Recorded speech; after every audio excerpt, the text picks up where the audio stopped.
Pas mane šiandien svečiai iš LTF Group ir kalba apie terasas. Štai prieš kelias savaitės buvo nupieštas labai sudėtingas techninis brėžinys, kurį nupiešė meistras iš Alytaus Arūnas. Šiandien Giedrius yra svečiuose pas mane. Jie sugebėjo štai iš šių piešinukų man suskaičiuoti visą medieną. Kelios dienos ir mediena čia ir štai jau terasos procese. Tai šiuo atveju turėjom gana daug, turėjom brėžinį, kaip tu ir sakai, ne visada būna. Stengiamės parinkti optimaliai medžiagas, kad nebūtų nereikalingų atraižų, kad viskas būtų tai, ko reikia ir tiek, kiek reikia. Ir tikimės, kad pataikėm, kad viskas taip ir bus. Tai mes jau vieną terasą kaip ir baigėm beveik, mes ją tuoj apžiūrėsime, dabar čia vystosi didesnė dar terasa, nes išgręžti poliai, viskas jau ruošiama po truputį. Skandinaviška mediena čia yra naudojama. Kodėl būtent skandinaviška? Kuo lėčiau medis auga, tuo yra tankesnė mediena, tuo jinai tvirtesnė, tuo atsparesnė gamtos visoms sąlygoms. O iš kitos pusės lietuviškos gaila. Stengiamės, esant galimybei, savo miškus saugoti, naudotis kitų šalių. Šiuo metu klimatas šyla, medis auga truputį greičiau, tai tarkim, kuo labiau į šiaurę, Skandinaviją ar kažkur, tai vis dar gaunam to seno tvirtumo.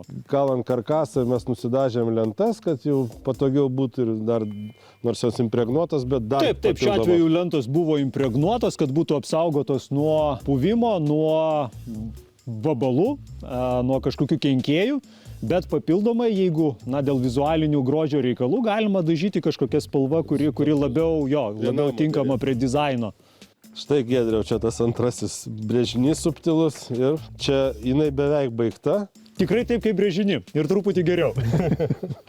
Bet kai meistrai ją darė, tai iš tiesų jie jums skambinėjo daug. Konsultacijos iš ties labai reikalingi.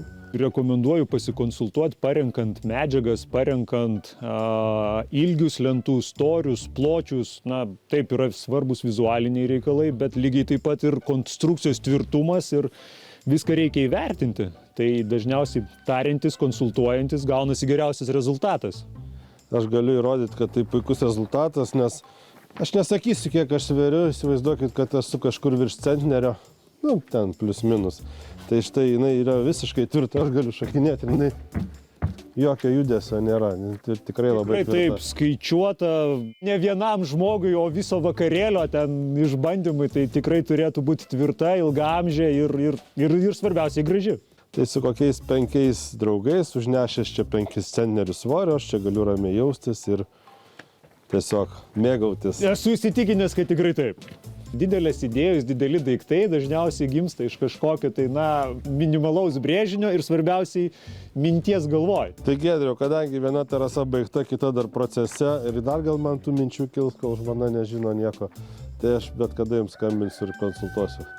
Tikrai taip, lauksim skambučio. Mūsų produkcija eksportuojama į daugelį pasaulio šalių, tai sulaukiam skambučių su prašymais patarti ne tik iš Lietuvos, tai mielai ir tau tikrai patarsim ir padėsim. Ir man atrodo pritarė Petsonas II giedodamas.